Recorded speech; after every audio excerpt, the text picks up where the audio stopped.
Je suis ancien chauffeur de la SNCF. Je suis rentré ici même dans ces lieux le 1er avril 1965 et j'ai appris à chauffer les locomotives à vapeur. Cette machine, c'est la 231K numéro 82, catégorie Pacifique.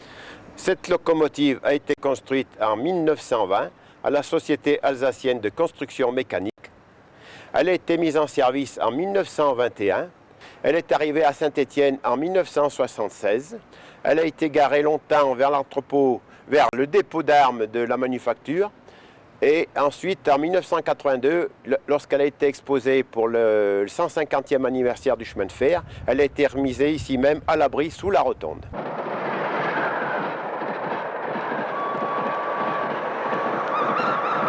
Celle-ci, elle faisait 2500 chevaux de puissance. Elle roulait à 130 km/h. C'était beaucoup pour une machine à vapeur à l'époque.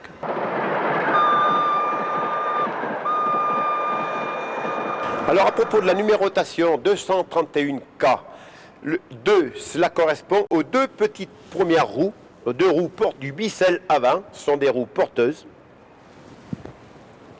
Ensuite, 3, ce sont les trois roues motrices qui sont reliées entre elles par des bielles. Ces roues font 2 mètres de diamètre.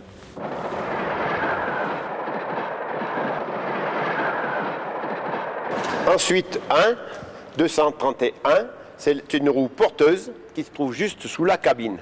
K, c'est la série, et 82, c'est le numéro dans la série.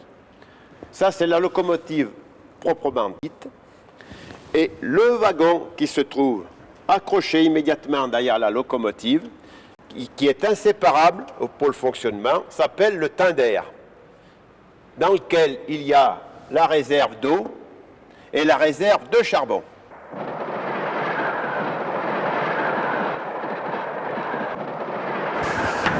Et bien voilà, nous voici dans la cabine de conduite de la locomotive à vapeur. Dans la cabine de conduite, chacun avait sa place. Il y avait d'abord le mécanicien qui se trouvait donc de ce côté, c'est lui donc qui conduisait, et le chauffeur qui se trouvait donc ici et qui, comme son nom l'indique, donc chauffait. Il avait pour mission d'ouvrir la trappe du foyer, de prendre le charbon avec la pelle et de l'envoyer dans le foyer.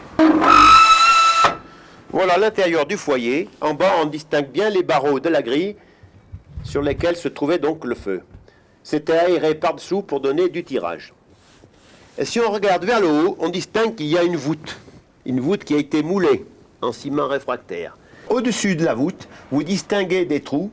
Ce sont des tuyaux qui traversent le corps cylindrique de la chaudière. La fumée passe à travers ces tuyaux et finissent de réchauffer l'eau. Pour savoir si le feu était bien organisé, d'abord, la pression, lorsqu'elle montait mal, c'est que le feu n'allait pas. Si ça fumait noir, c'est que la combustion ne faisait pas bien. Donc il fallait regarder à l'intérieur de la chaudière. Il y avait un petit regard par ce trou-là, où on ouvrait et on regardait le feu tel qu'il était. Si des fois il y avait des flammes bleues, c'est qu'il y avait du mâche-fer. Donc il fallait intervenir. C'est là qu'on prenait le pique-feu, le grappin, et on grattait et on ramenait vers l'arrière les mâche-fer qui ne brûlaient pas. On grattait le feu et après on sortait le pique-feu avec les gants et on l'éjectait tout de suite pour ne pas se brûler et on remettait vite du charbon. Pour faire de la vapeur, il faut également de l'eau. Et comment l'eau vient-elle dans la chaudière? Il y a deux façons. La façon rapide, qui est l'injecteur. On tournait ces deux robinets. À l'aide de la vapeur, on injectait de l'eau dans la chaudière. Et en continu, en cours de route, il y avait la pompe à eau qui se trouve sur le côté. Alors, il fallait surveiller le niveau de l'eau dans la chaudière. Il fallait toujours un niveau à peu près moyen. La pression de la chaudière, qui avait un maximum de 16 hectopièces, ou 16 bars, ou 16 kilos. Vous voyez, il y a un point rouge. C'est le maximum de la pression dans la chaudière, au-delà duquel il y a deux soupapes de sécurité qui s'ouvraient, un peu comme la cocotte minute, pour pas que la chaudière n'explose.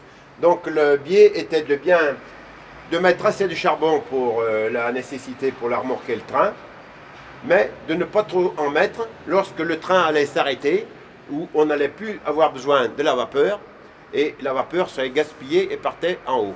Il fallait donc jouer avec le profil de la ligne, mettre du charbon avant une montée, et arrêter d'en mettre lorsque ça allait descendre, alors que la demande de vapeur serait moindre.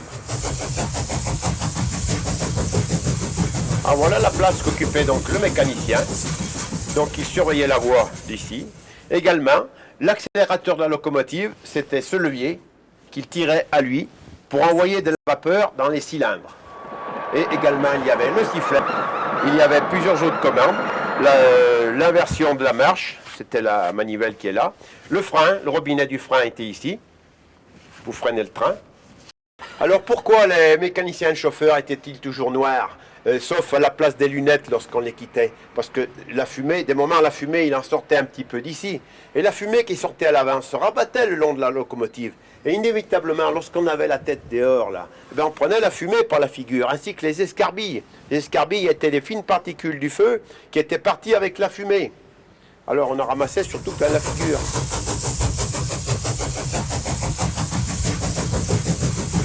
La fumée qui partait de la chaudière par les gros trous au-dessus de la voûte, elle aboutissait donc ici, après avoir traversé le corps cylindrique. Ici, c'est ce qu'on appelait la boîte à fumée. Voilà, les trous sortent là derrière. Et l'échappement se fait par la cheminée. L'échappement de la vapeur des cylindres se monte ici et sort par la cheminée et du même coup provoque l'aspiration qui provoque le tirage du feu.